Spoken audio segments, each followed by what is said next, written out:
So I've been futuring, which is a term I made up, about 3 seconds ago. I've been futuring for about 20 years. And when I first started, I would sit down with people and I'd say, hey, let's talk 10, 20 years out. And they say, great. And I've been seeing that time horizon get shorter and shorter and shorter. So much so that I met with a CEO 2 months ago, and I said, look, we started our initial conversation. He goes, I love what you do. I want to talk about the next 6 months. We have a lot of problems that we are facing. These are civilizational scale problems. The issue, though, is we can't solve them using the mental models that we use right now to try and solve these problems. Yes, a lot of great technical work is being done, but there's a problem that we need to solve for a priori before, if we want to really move the needle on those big problems. Short-termism, right? There's no marches, there's no bracelets, there's no petitions that you can sign to be against short-termism. I tried to put one up and no one signed. It's so weird. But it prevents us from doing so much. Short-termism, for many reasons, has pervaded every nook and cranny of our reality. So I just want you to take a second and just think about an issue that you're thinking, working on. It could be personal, it could be at work, or it could be move the needle world stuff. And think about how far out you tend to think about the solution set for that. Because short-termism prevents the CEO from buying really expensive safety equipment. It'll hurt the bottom line. So we get the Deepwater Horizon. Short-termism prevents teachers from spending quality one-on-one time with their students. So right now in America, a high school student drops out every 26 seconds. Short-termism prevents Congress, sorry if there's anyone in here from Congress, or not really that sorry, from putting money into a real infrastructure bill. So what we get is the I-35 bridge collapse over the Mississippi a few years ago, 13 killed. It wasn't always like this. We did the Panama Canal. Pretty much have eradicated global polio. We did the Transcontinental Railroad, the Marshall Plan. And it's not just big physical infrastructure problems and issues, women's suffrage, the right to vote.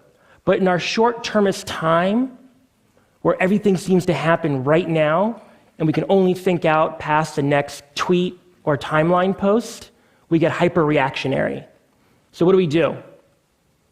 We take people who are fleeing their war-torn country, and we go after them. We take low-level drug offenders and we put them away for life. And then we build McMansions without even thinking about how people are going to get between them and their job. It's a quick buck. Now, the reality is for a lot of these problems, there are some technical fixes, a lot of them. I call these technical fixes sandbag strategies, right? So you know there's a storm coming, the levee is broken, no one's putting any money into it. So you surround your home with sandbags, and guess what? It works. The storm goes away, the water level goes down, you get rid of the sandbags, and you do this storm after storm after storm. And here's the insidious thing. A sandbag strategy can get you reelected. A sandbag strategy can help you make your quarterly numbers. Now, if we want to move forward into a different future than the one we have right now, because I don't think we've hit, 2016 is not peak civilization. I think there's some more we can do. But my argument is that unless we shift our mental models and our mental maps on how we think about the short, it's not going to happen. And so what I've developed is something called Long Path, and it's a practice. And Long Path isn't a kind of a one-and-done exercise. I'm sure everyone here at some point has done an off-site with a lot of Post-it notes and whiteboards, and you do a long, I was laughing, and you do, no offense to the consultants in here who do that, and you do a long-term plan, and then 2 weeks later, everyone forgets about it, right? Or a week later, if you're lucky, 3 months. It's a practice because it's not necessarily a thing that you do. It's a process where you have to revisit different ways of thinking for every major decision that you're working on. So I'm going to go through those 3 ways of thinking. So the first, transgenerational thinking. I love the philosophers, Plato, Socrates, Habermas, Heidegger. I was raised on them. But they all did one thing that didn't actually seem like a big deal until I really started kind of looking into this. And they all took, as a unit of measure for their entire reality of what it meant to be virtuous and good, the single lifespan, from birth to death. But here's the problem with these issues. They stack up on top of us, but because the only way we know how to do something good in the world is if we do it between our birth and our death. That's what we're programmed to do. If you go to the self-help section in any bookstore, it's all about you, which is great, unless you're dealing with some of these major issues. And so with transgenerational thinking, which is really kind of transgenerational ethics, you're able to expand how you think about these problems. What is your role in helping to solve them? Now, this isn't something that just has to be done at the Security Council chamber. It's something that you can do in a very kind of personal way. So every once in a while, if I'm lucky, my wife and I like to go out to dinner. And we have 3 children under the age of 7. So you can imagine it's a very peaceful, quiet meal. So we sit down, and like literally all I want to do is just like eat and chill, right? And my kids have a completely and totally different idea of what we're going to be doing. And so my first idea is my sandbag strategy, right? It's to go into my pocket and take out the iPhone and give them Frozen or some other best-selling game thing. And then I stop, and I have to kind of put, because I'm doing this, I have to put on this transgenerational thinking cap. I don't do this in the restaurant because it'd be bizarre, but I have to. I did it once, and that's how I learned it was bizarre. And you have to kind of think, okay, I can do this, but what is this teaching them? So what does it mean if I actually bring some paper or engage with them in conversation? It's hard. It's not easy. And I'm making this very personal. It's actually more traumatic than some of the big issues that I work on in the world, is entertaining my kids at dinner. But what it does is it connects them here in the present with me, but it also, and this is the crux of transgenerational thinking and ethics, it sets them up to how they're going to interact with their kids and their kids and their kids. Second, future thinking. When we think about the future, 10, 15 years out, give me a vision of what the future is. You don't have to give it to me, but think it in your head. And what you're probably going to see is the dominant cultural lens that dominates our thinking about the future right now: technology. So when we think about the problems, we always put it through a technological lens, a tech-centric, a techno-utopian. And there's nothing wrong with that, but it's something that we have to really think deeply about if we're going to move on these major issues. Because it wasn't always like this, right? The ancients had their way of thinking about what the future was. The church definitely had their idea of what the future could be, and you could actually pay your way into that future, right? And luckily for humanity, we got the scientific revolution. From there, we got the technology. But what has happened, and by the way, this is not a critique. I love technology. There's everything in my house talks back to me, from my children to my speakers to everything.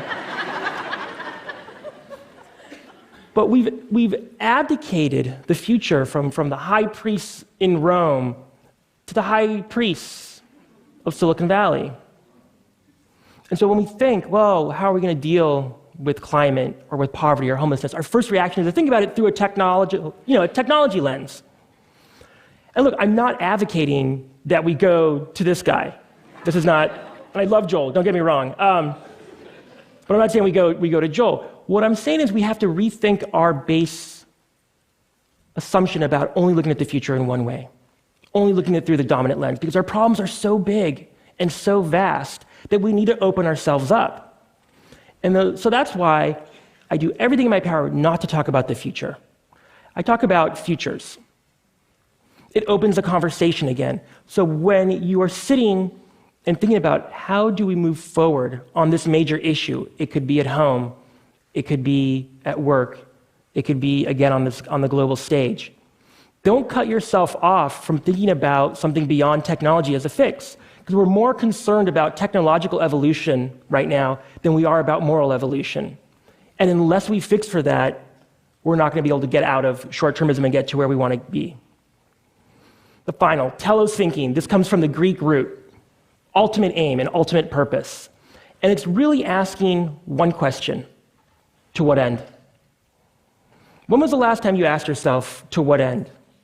And when was the last time, and when you asked yourself that, how far out did you go? Because long isn't long enough anymore. 3 to 5 years doesn't cut it. It's 30, 40, 50, 100 years. In Homer's epic, the Odyssey, Odysseus had the answer to his what end. It was Ithaca. It was this bold vision of what he wanted to return to Penelope. And I can tell you, because of the work that I'm doing, but also you know it intuitively, we have lost our Ithaca. We have lost our to what end. So we stay on this hamster wheel. And yes, we're trying to solve these problems, but what comes after we solve the problem? And unless you define what comes after, people aren't going to move. You know, the businesses, and this isn't just about business, but the businesses that do consistently, who break out of short-termism, not surprisingly, are family-run businesses. They're transgenerational, they're telos, they think about the futures. And this is an ad for Patek Philippe. They're 175 years old. And what's amazing is that they literally embody this kind of long Pathian sense in their brand. Because, I'll move out of the way. You never actually own a Patek Philippe, and I definitely won't. Unless someone wants to just throw $25,000 on the stage.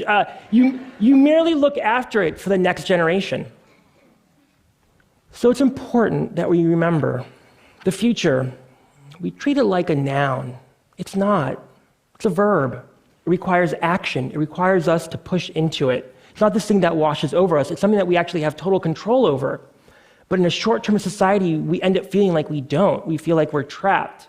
We can push through that. Now I'm getting more comfortable in the fact that at some point in the inevitable future, I will die.